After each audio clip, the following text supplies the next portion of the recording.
Good afternoon, Philippines, hello world! At eto po si Jun Lalin para po sa Abante Teletabloid. Ito po ang Anything Goes.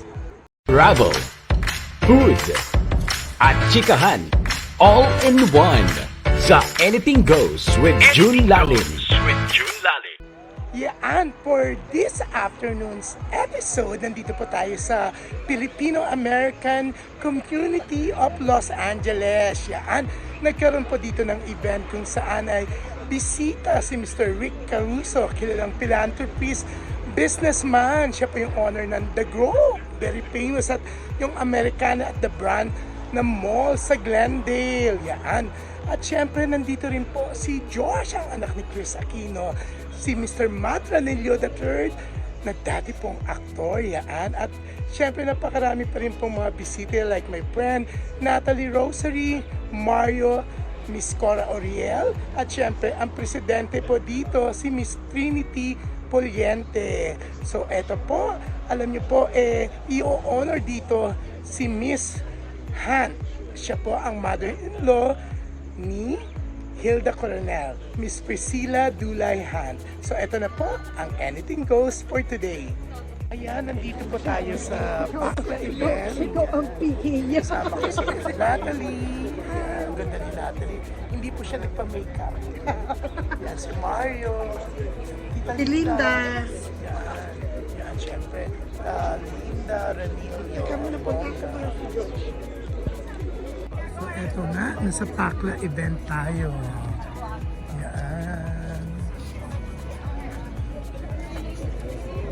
So, syempre, ang Filipino community. So, si Josh, yan, isa sa mga bisita. Una ko kayo ano video.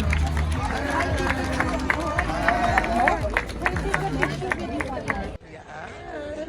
So, evento. Tita Trini, yan.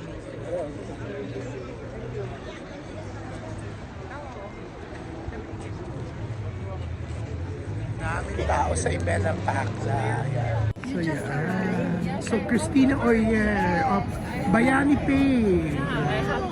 She's the daughter of Tita Cora Oriel. Yes, she's here. Nanay mo hindi mo nakita.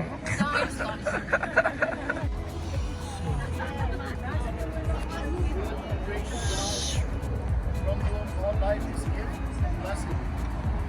Thank you for your providence, care, and for gathering us this evening. Guide us, your children, all that is good, just, help us to all listen to each other's needs. Give us joyful spirits and an eagerness to know your will. Give us hope and vision, that we may see your goodness in what we offer. Give us strong, steadfast hearts in times of discouragement. Give us trusting hearts, knowing that the fruits of our labors may be realized in those that come after us. Give us faithful. Nandito rin ang former actor na si Matagumpay.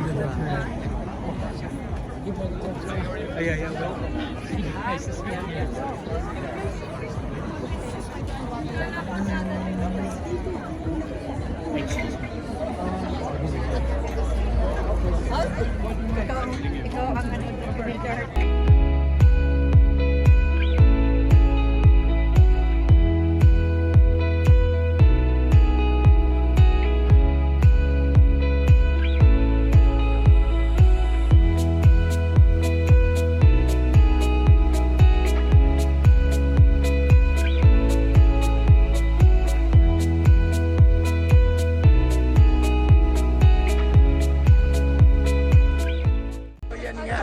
Event na to to honor Miss Priscilla Han, tama ba? No? Oo, siya yung mother-in-law ni Hilda Coronel. Yan. So wala pa si may-ari syempre ng The Grove, Americano, and meron siyang bago sa August. Alam mo ba yung friendship?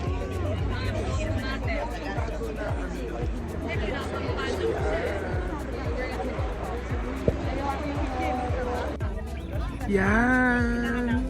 Ate Cora. So, itong event na to is to honor Miss Priscilla Hunt, Yes. di ba? Bakit po siya ino-honor ngayon? Because of her contribution to the Filipino-American community, she's been very generous.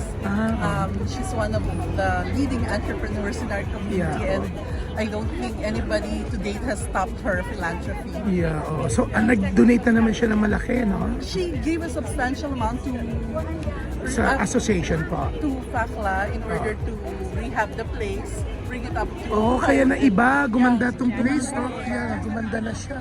Hindi ko na nga gusto ng pati parking, no? Oo. So, ang bongga. Siyempre, ang tawag nito, so siya lang yung in-honor ngayon. Siya. But Mr. Caruso, Mr. Caruso is coming. Mr. Yeah. Caruso, as we all know, is the man behind the wonderful developments around LA, Yeah. like the Grove, the Americana in Glendale, and among other projects.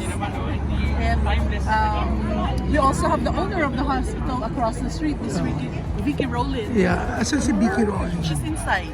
She's She's inside. already inside. Yeah, syempre si Miss Cora is the publisher owner of the #1 newspaper here, Asian Journal. Yan. Yan.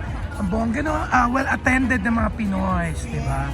Oo, yan. Syempre, etong malaking bagay, dumating si Natalie Rosen. So yan, nandun si Mark Ranillo, kakatsikahin natin siya maya-maya. Pinagkakagulan si Josh. Yan. Ang anak ni Kris Aquino and Philip Salvador. Yan. Siyempre, nandito si Miss Linda Ranillo. Kumusta ka na, Donya? Okay, Yeah. lolang-lola na. Oo, siyempre, Linda is the wife of Archie Ranillo III and the mom of Krista. Yan, lolang-lola binanggit mo. Ilan na yan? 5 na anak ni Krista. Ang bilis. 4 boys and 1 girl. Nice. Oo nga. Pero, kumusta? Hindi pa may mga restaurant ka rin, Tita Linda? Well, hindi. It's all for Island Pacific. Oo nga. So, I help you develop Okay. Yung crab mentality, no? mentality, German oil, Yeah. yeah. Oo nga. O, kumusta ka na, Doña Linda? Hello, Yan. Doña. Hindi. Yan, syempre, busy-busy ka pa rin, no? Oo. Busy sa Apo, may apostolate na tayo. di ba? Oo nga, pero mukha kang bata, hindi ka tumatanda, Linda. Oo. My gosh, parang nung nasa Pilipinas ka pa dati, di ba? Ilang years ka na ba dito sa Amerika? Well, 13. 13 na. Ang bilis, no? Parang kailan lang. Oo. Pero yun. So, you help develop restaurants for Island Pacific ni Nino, ng son-in-law mo. Okay. So, sandali. You also help, Krista sa mga anak niya, sa apo mo. Oo. Kami, lima. Oh, so you live also in Santa Clarita? Yes. Oo, malapit sa kanila. Malapit. Oo. 10 minutes away. Okay. So enjoy naman, di ba? Oo. Sobra. Oo nga. Oh, ano pang balita? Oh, ba't wala si Krista dito? Hindi siya sumama. Busy sa mga bata. Kasi may school. Tutok siya. Tutok yun, 24/7. Bawa ko doon. Daig ako noon. Talaga? Oo. Oo. So, pag ganito may school, siya yung gusto niya, siya yung sundo, hatid. Talaga? Pag uwi, Hindi nagda-driver. Oo. Hindi, ayaw Oo. niya siya. They can easily afford, syempre, pero siya talaga. personal touch lahat. Lahat, pati mga homework, siya rin. So, chine-check niya. Hindi, siya Hindi, I mean, tutulungan niya. Oo, chine-check niya yun kung tama. Oh, diba? Ano na, 4 na yung nag-school ngayon. Okay. Ilang taon na ba yung mga anak niya? 11 yung eldest, Oo. 8. Oo. And then si Nolan, yung second niya, Oo. 10. Oo, tapos? Tapos yung girl, 8 years old, si Oo. Natalie. Oo. And then si Nash, 6 years old. Oo. Yung youngest is 3, 9. Oo. Ang bilis, no? Parang kailan lang? Parang kailan yung first baby lang nila? Kasi umatin pa ako ng binyag eh. Binyag Oo. ni- Nung panganay, panganay. Oo. Nga. Yan. So at least masaya rin kasi marami kayo dito. Ilang anak mo dito, Tita Linda? And then si Kevin. Oo, si Kevin. Chef. Oo. Yeah. Chef na siya. Oo. Okay. Yeah. Oo. So, So chef siya saan? ano siya, well, he worked for Wolfgang Puck. Oo. Tapos, he also helped with the food development. Oo. Yung lahat for Island. Oo. He's part of the R&D. Oo. And then, now he's working sa isang private firm. Yan. Yeah. At least ang bongga. Thank you for the information, Tita Linda. Yeah. Oh, pero wala akong masabi, hindi ka tumatanda talaga. Walang biro. Parang wala kang mga wrinkles. Oo. Thank you. Thank you. Okay. Sige. So, eto na yung event.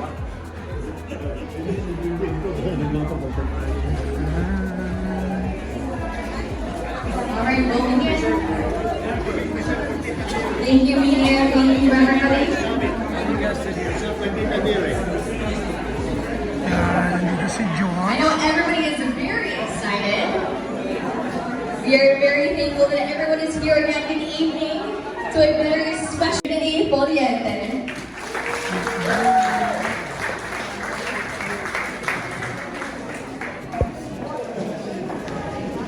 Dear FACLA, colleagues, distinguished guests, and dear friends, I would like to begin by expressing my gratitude to the Honorable Elder Ramos, our beloved Consul General, for helping FACLA so that we could come together to honor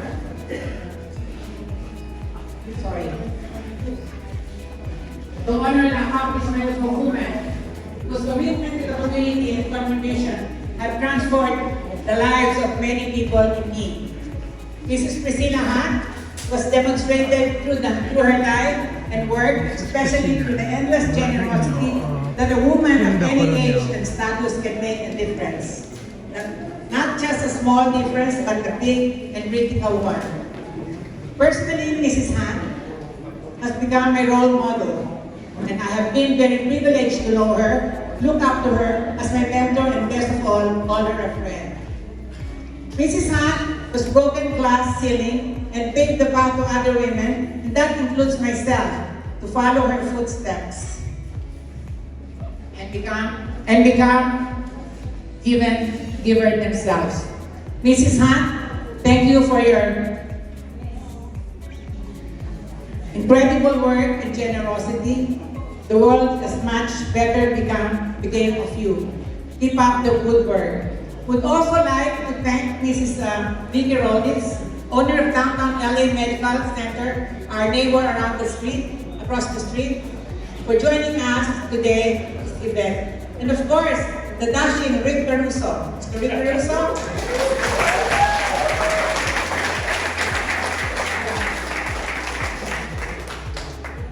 Who has demonstrated a great love and recognition to the Filipino-American community. I welcome you all to FACLA, the home of Filipino community of Los Angeles. Thank you very much.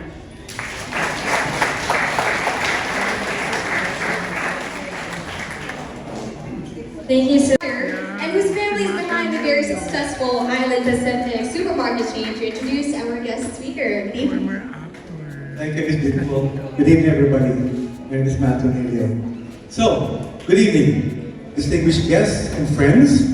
It is my great honor to introduce tonight's guest speaker.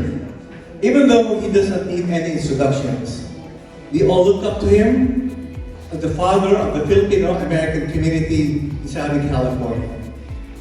He's been building a reputation as a man with an urgent mission to bring about significant reforms at the Philippine Consulate General in Los Angeles by making the delivery of consular services even much more efficient, timely, and attuned to the needs of our kababayans and the greater community. So, ladies and gentlemen, a warm FACLA welcome to the dashing Philippine Consul General of Los Angeles, the Honorable Consul General Edgar, where are you? Magandang po. Thank you very much. Maraming salamat to the more dashing gentleman than I am, Mr. Patrick. Thank you very much.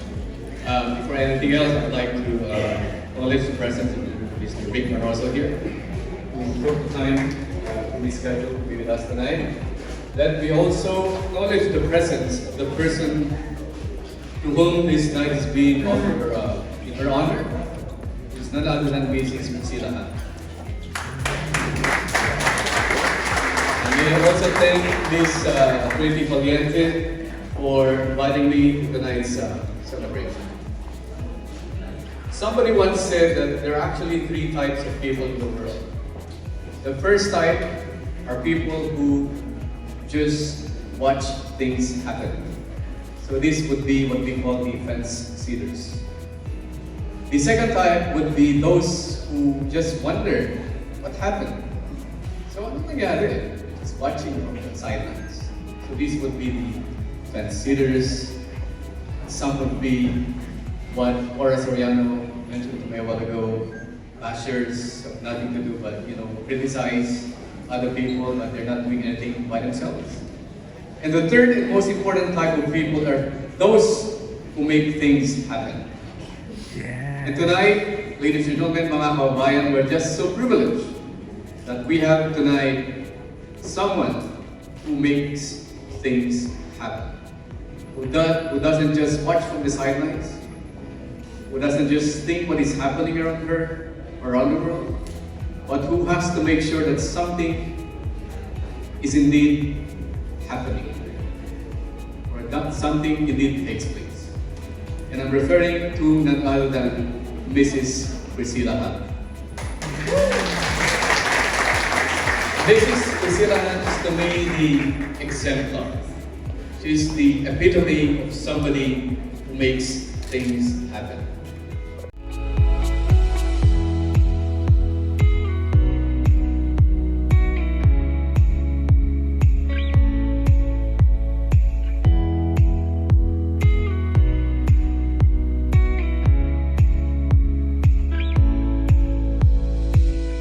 Very generous as they carry this as a Introduce na support. si Mr. He Caruso. designed, he built, Ang favorite ko, the Grove, and Americana, the brand. he built the grove.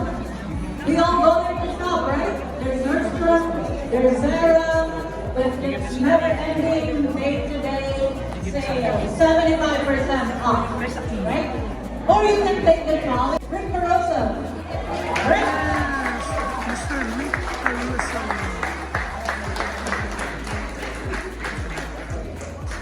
Thank you very much.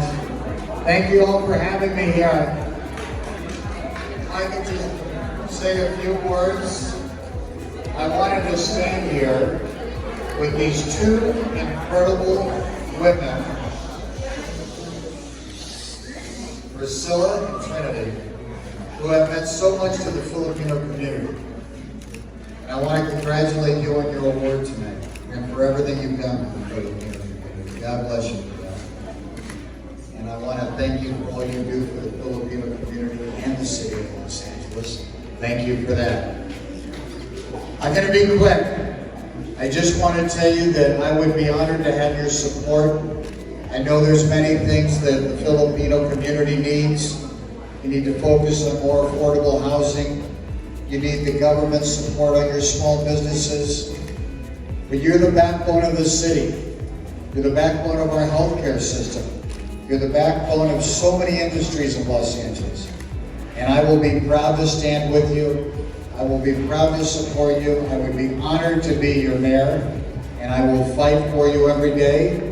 And I am just honored to be with these incredible women that make Los Angeles a great place to live. But together, we're going to make it more livable and safer. We're going to help the homeless. And we're all going to say, thank God for the Filipino community being in the city of Los Angeles. Congratulations on your award. Thank you, Mayor. I'm really sure we're going to be amazing. November. Let's give him a big hand.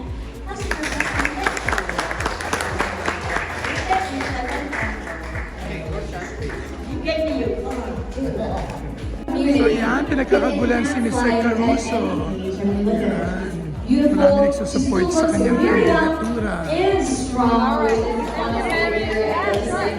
this provides active philanthropic efforts with the lead as the dog.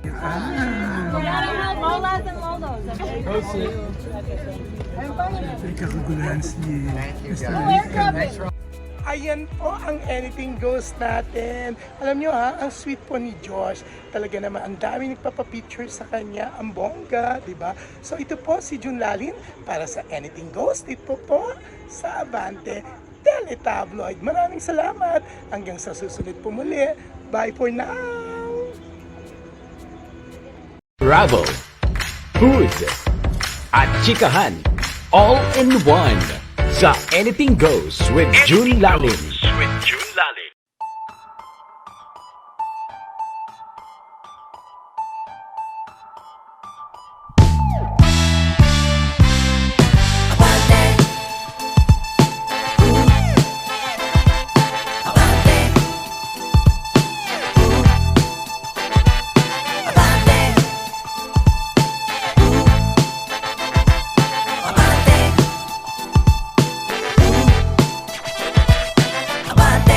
Matayog na ang lipad, tagapaghatid ng makabagong mentalidad. Tagalog ang salita, diyaryong dekalidad. Tinaguri ang modernong la solidaridad. Handang sagutin lahat ng katanungan, handang ukatin ang mga natatabunan. Masarap kasama agahan hanggang hapunan, pamamahayag na may pagkamakatarungan. Hindi lang sa pagbabalita kilala, showbiz, chismis, palakasan at iba pa. Pag nasa Pinas ka, ito ang diyaryong pinaka. Sobrang ganda, mahihiyak ang ibalot sa tinapa. Ilang taong inalagaan ang reputasyon hanggang maging pinakamalawak na sirkulasyon. Lahat ng impormasyon galing sa dyaryo at tabloid, pwede mo nang mabasa sa iPhone at Android. Nangunguna sa balita, mahuhusay na kolumnista. Ba't di mo subukan na makita kung sino talaga ang tunay na tabloidista? Nangunguna sa balita, mahuhusay na kolumnista. Ba't di mo subukan na makita kung sino talaga ang tunay na tabloidista? Mga nagbabagang balita, mga magsasaka umalma dahil sa baba ng kita. Nagmahal ang mantika, 12 bahay tinupok ng naiwan ng kandila. Umawat sa away, inundayan ng saksak, 16 na sasakyan, inararo ng truck. Plaridel, Bulacan, eroplano bagsak, at iba pang mga balitang siguradong pang shock. Bong Revilla, Malaya nang gumagala sa mall. Reklamo ni Imelda, Andaya, sana all. Lebron James nasa Lakers na, wala pa rin pake sa mga haters niya. Brownlee, Ginebra, di susuko sa Magnolia. Mayweather, pinaringgan ni De La Hoya. Vice ganda, in love na nga ba kay Abueva? Jet Padela, pinaliyabang Araneta. Nangunguna sa balita, mahuhusay na kolumnista. Ba't di mo subukan na makita kung sino talaga ang tunay na tabloidista? Nangunguna sa balita, mahuhusay na kolumnista. Ba't di mo subukan na makita kung sino talaga ang tunay na tabloidista? Eddie, pinupok ng payong ng isang fan, bakit nahiyas niyam, viral sa Instagram. Kim at Sian, True Love ang turingan. Abra, Best Actor sa Gawad Urian. Ann Curtis, buntis na nga ba? Mariel Sumuko kay Inday Sara. Dennis Trillo, pabor sa marijuana. Nadia Montenegro, patok ang afritada. Derek Ramsey, lilipat sa Kapuso. Roxanne Barcelo, nagpalaki ng suso. Alden, magpapatubo ng bigote. Gaganap na bagong enteng kabisote. 18 manok kinain ng sigbin. Umaatake sa ilalim ng between. Kapre na mataan sa may sangandaan. At iba't ibang kwentong kapabalaghan. May magandang balita. Sa NBI clearance, konti na lang ang pila. May magandang balita. Ang ating mga isla, sinuli na ng China. May magandang balita. Sa wakas, meron ang kapayapaan sa Basilan. May magandang balita. Piso at dolyar halos pantay na ang palitan. Nangunguna sa balita, mahuhusay na kolumnista. Ba't di mo subukan na makita kung sino talaga ang tunay na tabloidista? Nangunguna sa balita, mahuhusay na kolumnista. Ba't di mo subukan na makita kung sino talaga ang tunay na tabloidista? Nangunguna sa balita, mahuhusay na kolumnista. Ba't di mo subukan na makita kung sino talaga ang tunay na tabloidista? Nangunguna sa balita, mahuhusay na kolumnista.